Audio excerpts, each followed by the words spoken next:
Welcome to TFF's TV. We are back again with the breaking latest news. ZANU-PF yodzinga Mutswangwa nekutaurisa kanga achiita kuya Chakabvondoka guys. Munamato yaNelson Chamisa yotanga kushanda.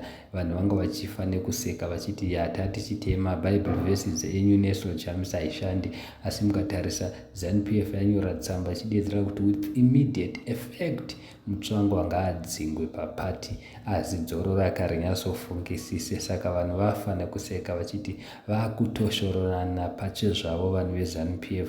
Ndiani angachiziva kuti ichasvika kwese uku, because toziva kuti vanhu vari kunetsana iCCC ende akaita kuti irwe ichita zvairi kuita ndiyo ZANU-PF yakatenga mufeso yanonzi Chavanga akakonzeresa too much kune dzimwe nzvimbo kwaairikola anga achingosiya ZANU-PF ichipinda. Tosekera tichiti vanoshanda vese, hazvidi munhu kuti afunge zviri serious so hard because zviri pachena kuti timu ZANU-PF naChavanga vari kushanda vese. Asi nyaya iripo ndekuti Mutswangwa ndianga achidedzera kuti Chamisa anofanirwa kusungwa zvikati zvinenge zvisina kushanda because nezvi Mutswangwa adzingwa neZANU-PF. Nongoziva mega Mutswangwa anga ari very close kuna ED zvatoshorana guys.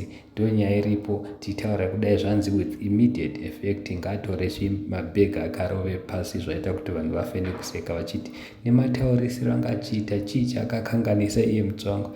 Hatizivi kuti angaida promotion here kana kuti pane mamwe masecrets akataura nemistake hatizivi. Asi nyaya iripo ndeyekuti ZANU-PF yadedzera kuti ngaachirova basa hatichamudi. Saka vanhu vadedzera kuti aiwa munamato yaNelson Chamisa inoshanda. Tatajara kungoramba tichimuseka but Chamisa minamato yake iri kushanda zvisingaite because honai manje zvaakuitika kuZANU-PF. Chamisa akaresigna papati yake CCC asitarisa ZANU-PF.